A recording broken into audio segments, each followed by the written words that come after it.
मैं डॉक्टर हरिश्चंद्र सहचार्य हिंदी राजकीय महाविद्यालय सांगानेर। प्रिय विद्यार्थियों, पूर्व में आपको रीतिकाल की प्रवृत्तियाँ बताई गई थी। अब रीतिकाल के जो कवि हैं उनका 3 भागों में क्या किया गया है, वर्गीकरण किया गया है। पहला जो है रीतिबद्ध कवि, दूसरा जो है रीति मुक्त कवि और तीसरा जो है रीति सिद्ध कवि है। रीतिबद्ध कवि जो है, काव्य धारा का प्रारंभ किससे शुरू हुआ?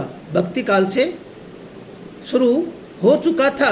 आचार्य केशव उसी युग की उपज है। रीतिबद्ध कवियों का लक्षणकारों को मूलतः 3 वर्गों में रखा गया है: अलंकार, रूपक, आचार्य, रस और नायिका के भेद के निरूपम आचार्य और सर्वांगीण निरूपक आचार्य। कुछ समीक्षकों ने पिंगल निरूपक आचार्य को भी एक चौथी कोटि निर्धारित की है। सर्वांगीण निरप आचार्यों ने थोड़ा बहुत सभी विषयों पर ध्यान दिया है। ऐसे आचार्य में चिंतामणि, कुलपति मिश्र, देव, श्रुति मिश्र, कुमार मणि शास्त्री, श्रीपति सोमनाथ, भिखारी दास आचार्य और प्रताप आदि नाम लिए जा सकते हैं। इन सभी आचार्यों में सबसे अधिक गतिवर दृष्टिकोण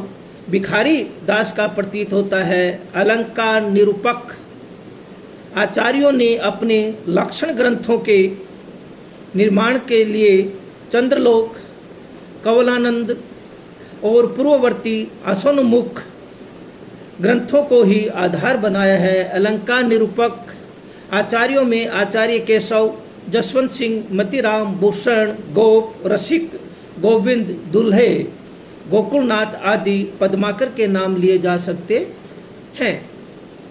रस और नायिका भेद रूप में श्रृंगार रूप का निरूपण हुआ है।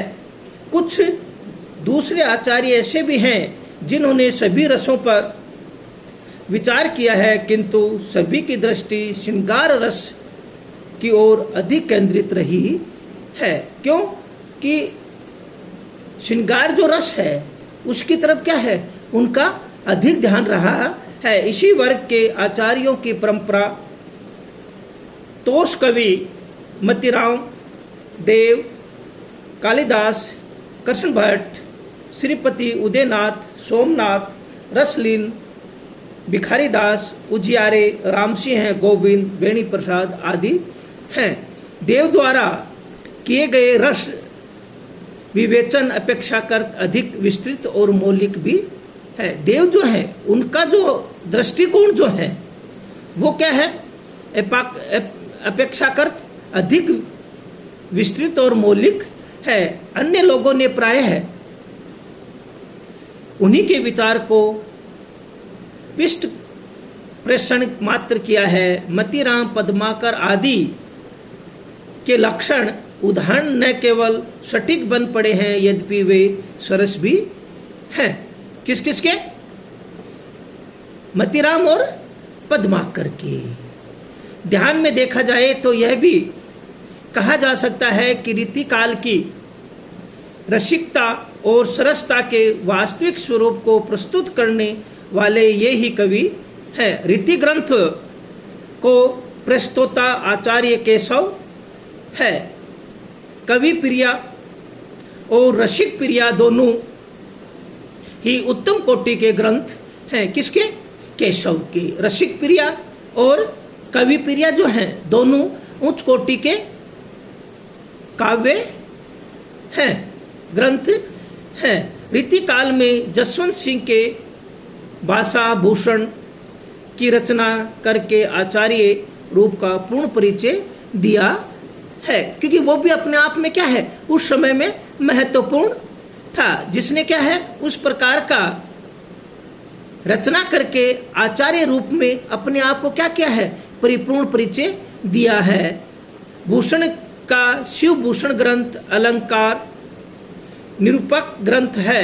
किसका?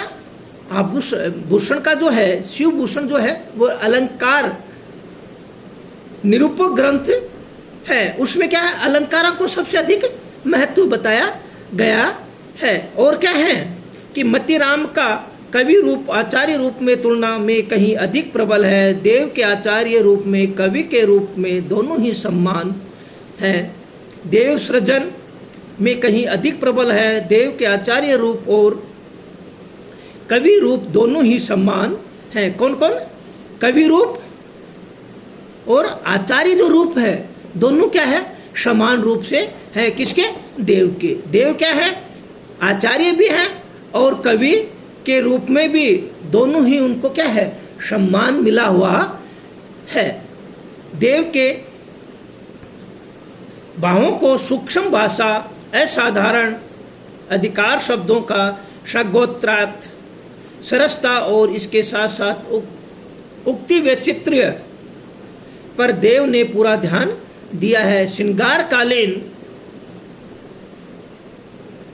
कालीन आचार्यों में भिखारी दास शीर्ष स्थान के अधिकारी हैं। किनके? श्रृंगार कालीन आचार्यों में भिखारी दास क्या है, शीर्ष पर है, ऊंचाई पर है। और वो क्या है, शीर्ष स्थान के अधिकारी माने जाते हैं। ध्वनि रस, अलंकार, गुण, दोष आदि सभी विषयों पर भिखारी दास के लक्षण उदाहरण प्रस्तुत किए जाते हैं। ये सब क्या है, रीतिबद्ध जो कवि हैं उनकी विशेषता है, उनका कार्य है। वो क्या है कि इस रीति काल में विभिन्न प्रकार की जो काव्य की रचना है, ग्रंथों की जो रचना है, उसका क्या है, अलग अलग जो कवि हैं वो उसके महत्वपूर्ण स्थान रखते हैं। ये रीतिबद्ध जो कवि हैं उनका है। अगला जो है रीति मुक्त कवि है। रीति काव्य की एक दूसरी धारा जो है वो है रीति मुक्त कवियों की धारा। इसमें स्वच्छंद काव्य धारा भी, इसको स्वच्छंद जो काव्य धारा है वो भी कहा जाता है। इस वर्ग में जो कवि आते हैं उसमें, क्योंकि एकदम स्वच्छंद है, मुक्त है, स्वतंत्र है, इसको रीति मुक्त का कवि कहा जाता है। इसमें गणानंद, बोधा, ठाकुर, आलम को विशेष महत्व दिया गया है। इनमें क्या है कि चार जो रीति मुक्त कवि हैं, कौन कौन? गणानंद, बोधा, ठाकुर और आलम। ये चारों क्या है, इस रीति मुक्त में विशेष महत्व रखते हैं, विशेष स्थान रखते हैं। ये वे कवि हैं जिन्होंने अपने प्रयत्न करके कविता नहीं लिखी है, कविता इनके हृदय में फूट पड़ी है। क्योंकि हृदय से निकली हुई जो चीज है वो इन्होंने क्या है, लिखी है, जो हृदय से क्या हो गई है, फूट पड़ी है।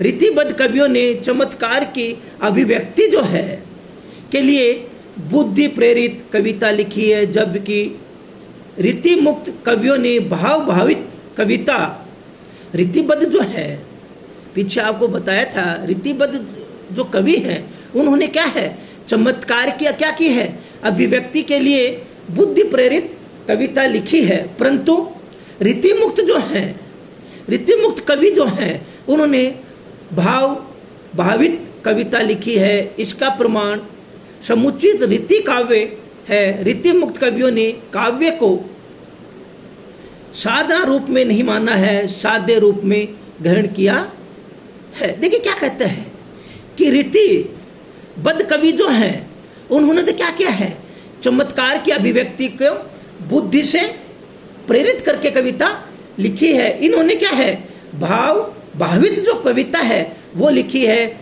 जिसका प्रमाण समुचित रीति काव्य में दिखाई देता है। और क्या कहते हैं, रीति मुक्त क्या है, साधना रूप में नहीं है, वो किसके, साध्य रूप को क्या करते हैं, ग्रहण करते हैं, उसी पर क्या करते हैं, आधारित होते हैं, उसी पर क्या है, अपना कार्य करते हैं, साधना रूप में नहीं करता है। गणानंद ने कहा है क्या, लोग हैं लागी कवित बनावत, मोही तो मेरे कवित बनावत।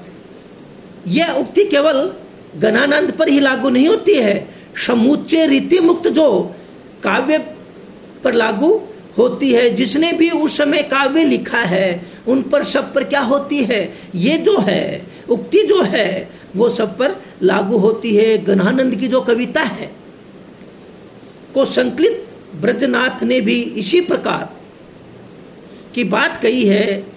जग की कविताई के दो खे रहे वे प्रवीण की मति जात जको। कहने का अभिप्राय यह है कि रीति मुक्त जो कवि हैं ने कविता को या कविता को नेत्रों से नहीं, हृदय की जो आंख है उससे पढ़कर क्या किया है, उसको लिखा है। क्या कहता है, रीति मुक्त जो है वो नेत्रों से नहीं, वो हृदय की जो आंख है उससे क्या किया है, उस चीज को पढ़ा है, उसी को क्या किया है, लिखा है। ये कौन है, रीति मुक्त कवि है। अगला जो है रीति सिद्ध कवि जो है वो कल बताया जाएगा। जय हिंद, जय